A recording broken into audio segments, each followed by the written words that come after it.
সময় কি পৃথিবীর গভীরে হারিয়ে যাচ্ছে অতি দ্রুত, নাকি আমি পিছিয়ে যাচ্ছি অজ্ঞাত এক দিগন্তে?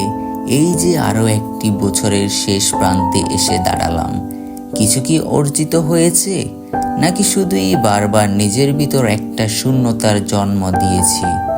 প্রতিবার নিজেকে নতুন করে গড়ে তুলতে চেয়েছি, কিন্তু সময়ের ভাবে হারিয়েছি সব সংকল্প।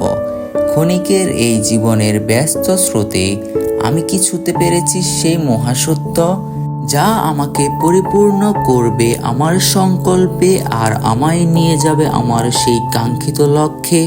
নাকি তৃষ্ণার্ত প্রতীকের মতো শুধুই ছুটে চলেছি সেই মরীচিকার পিছনেই?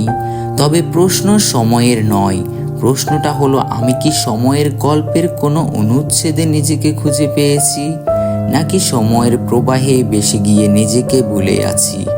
নাকি সময়ের সেই দৃঢ় সংকল্পে মিলিয়ে গিয়েছে আমার সেই জং ধরা অস্তিত্ব?